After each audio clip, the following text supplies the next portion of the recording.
Hey there folks, and welcome to Bio109 Chapter 29, Sections 29.7 to 29.13. This is the wrap-up video for Chapter 29. Let's check out the rest of the senses. So we've done hearing and balance. Let's have a look at vision. There are two major types of eyes in the animal world. The most common is the compound eye. This is the type of eye that all insects and arthropods have. A compound eye is covered by several thousand light-detecting little organs called ommatidia. One ommatidium picks up the light from only a tiny, tiny portion of the animal's field of vision, but all of the ommatidia working together produce a very complete visual image for the brain. And in fact, there are insects that can see well into the UV range, far past what we can see, and their ommatidia even put that image together for their brains to interpret. What all vertebrates and even some invertebrates have, however, is called a single lens eye. And you may recognize this. This is the eye that is currently sitting in your head. The single lens eye, instead of having lots of little surfaces that all collect light and put it together, has one major aperture, one major light detecting surface per eye. All right? Light in the single lens eye enters, it passes through the cornea, through this liquid here, which is called the vitreous humor, the aqueous humor, through the pupil. The size of the pupil is determined by the opening and closing of the iris, that is the colored part of the eye. Once it passes through the pupil to the inside of the eye, it passes through the lens. And the shape and size of that lens is what helps the eye focus on images on the outside. Light then focused in a beam through the pupil, through the lens, passes through the vitreous humor, and falls onto the retina. The retina is the surface of the inside of the back of the eye, and it is the light-sensitive, light-receiving portion of the eye. Specialized structures in the retina are connected to the optic nerve, and the optic nerve is what connects to our brain to allow the brain to interpret the signals as vision. When we are able to focus on something, whether we can focus on it up close or at a distance, is determined by the shape and size, the thickness of that eye lens underneath the pupil and the iris. By contracting or relaxing teeny tiny little muscles that attach to the lens, the eye is able to focus on something very nearby. By relaxing them, it is able to focus nearby, allowing the light to pass through a relatively thick lens and fall on the focal point at the back of the retina.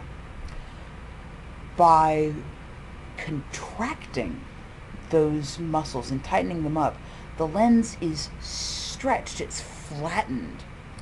By relaxing them, the lens is flattened, and it allows light to pass through the lens at a different angle in order to still correctly focus at a single point at the back of the retina. So what determines whether these muscles are going to contract for close vision or relax for distant vision has to do with what angle light is coming into the eye at to receive that stimulation. When you look at something nearby, you have to focus at a different angle to see it clearly than if you are looking at something maybe 100 feet or 200 feet, or on a clear day, maybe several miles away. And being able to adjust for that angle so that the back of the eye that can receive the light and can interpret color can still get that light focused and that image focused correctly is what lets us differentiate between up close and far distance vision. Even if the lens functions correctly, even if those tiny little muscles can contract and relax the way they're supposed to, up close and distance vision still may not necessarily function the way they are supposed to. If the shape of the cornea, that clear protective layer over the outside of the eye, is an incorrect shape that forces light into the eye at an incorrect angle, or if the shape of the eyeball itself is unusual and it forces the light to focus at an incorrect spot on the back of the eye, you may have vision issues. Myopia is the technical term for nearsightedness, and as you can see, the light does not focus in a correct single point on the back of the eye, and that's because light is not coming in. Because of the shape of the eye and the shape of the cornea, it's not coming in the same way at the same angle, so it's not focusing in the same place. Hyperopia, on the other hand, is farsightedness. And as you can see, the cornea is much flatter, and instead of focusing through one humor, through the lens, and through the other humor onto the wall back there, it's actually trying to focus somewhere past the back wall of the eye. This is why folks with farsightedness have such a hard time focusing up front, close in, because they have to work so much harder to try and force that focus point back into the appropriate place by straining their eyes, basically. Emetropia is a specialized form of semi-farsightedness. The relaxed eye focuses about 20 feet away.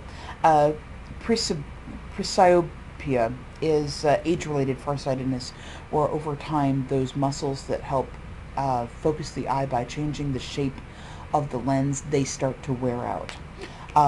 The other major example of vision issue that I would like you to know for this chapter is astigmatism. In the case of astigmatism, it's not the shape of the eyeball that's incorrect or unusual. In both farsightedness and nearsightedness, it's mostly the shape of the eyeball that's the issue. In nearsightedness, the eyeball can be squished a little too flat, like the focusing distance is a little too long from the surface of the cornea all the way back to the back of the eye. See, it should focus here, but the shape of the eyeball means that it's not actually hitting the back of the eye until it gets back here. For farsightedness, it's the opposite problem. The eyeball itself is a little too flat. So while it should focus here, it's trying to focus back here.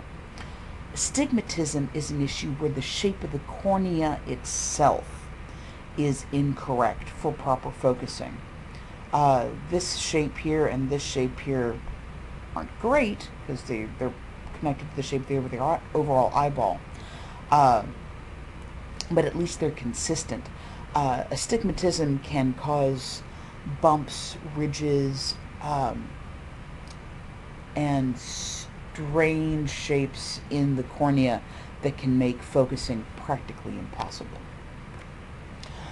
When light does enter through the eye, it passes through the eye, through the fluids, and falls on the back of the retina, where there are two major types of structures, rods and cones. And this is where we get our ability to see the difference between light and dark, and also our color vision. Cones are stimulated by bright light, but their best gift is that they're able to perceive and separate out between colors. There are specific types of cones that pick up on things in the blue range, green, and red range. Rods, on the other hand, aren't color specific, but they are very light sensitive, and they are able to contribute to our low light or even our night vision. As a quick aside, that difference between the shape of the eyeball or the shape of the cornea and proper vision is why reading glasses and especially contact lenses are so useful, because they can sort of help assist, not necessarily in directly changing the shape of the eyeball, but in changing the distance that light has to pass through before it can focus properly. That's why those function so well. In our sense of taste, both taste and smell really are almost exactly the same sense. There's a reason why if you have a nasty head cold, not only can you not smell anything, everything tastes funny too. And that's because taste and smell really are pretty much the same sense. You need one to function in order to have the other. For taste and smell, when we pick up on some kind of odor or flavor, there's some kind of either food chemical or odor chemical, airborne chemical, that attaches to a signal receptor. In the case of taste, it's in your taste buds on your tongue. In the case of odor, it's up here in your nasal cavity, and it attaches to signal receptors in your olfactory bulb that basically collects information from your nose, everything that you're smelling. And both of these senses come back to the same part of the brain. Now, certain folks have a particularly sensitive sense of smell or taste, and they are called super tasters. They can be up to 3 times as sensitive to certain flavors as most people are, and especially things like bitter flavors. So things like bitter vegetables, but also things like coffee and alcoholic beverages that have that bitter after flavor. A super taster just picks up on that flavor so strongly that it's deeply unpleasant. They can't taste any of the other nuances because that bitter flavor to them is so much stronger. So if you find that you just cannot stand the taste of some bitter things, you might in fact be a super taster. Roughly 1/4 of us are. We're going to wrap up chapter 29 with this, the idea of sensory integration.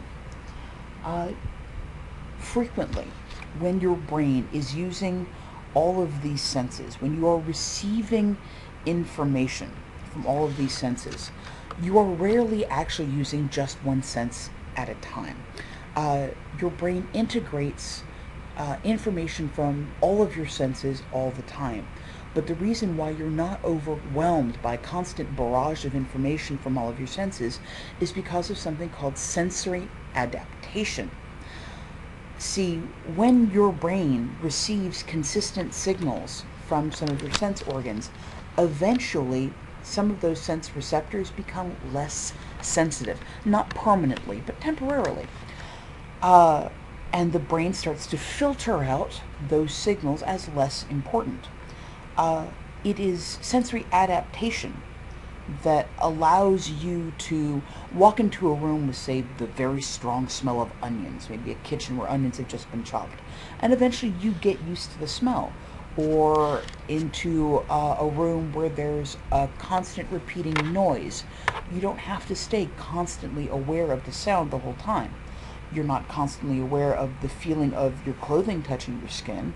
If you think about it, you become aware of it again. But your brain is constantly integrating all of this sensory information from all over your body and sorting through it so that you're consciously aware of the newest or only the strongest signals. As a quick aside, there are human beings where that sensory adaptation does not really function well. It is a classic hallmark that makes the experience of a lot of autistic and Asperger's people walking around very intense and very difficult. Many of them experience something called intense world syndrome, where the function of their brain that in a neurotypical average person would filter out consistent information so that you don't have to keep paying attention to it. Their brains don't do that. So they remain constantly aware of every little noise, every little smell, every little touch. And for many of them, not only do they stay constantly aware of it because their brain doesn't have the ability to stop paying attention to it, though that sensory input is also very intense. So what might be a mild odor to a neurotypical average human being can be a very powerful one that not only can they not ignore because their brain doesn't know how to stop paying attention to it, it's also so strong it can be deeply unpleasant. And the same thing goes for the rest of their senses, even touch. Alright, ladies and gentlemen, we're going to go ahead and wrap up chapter 29 there, and I will see you next time. Bye, folks.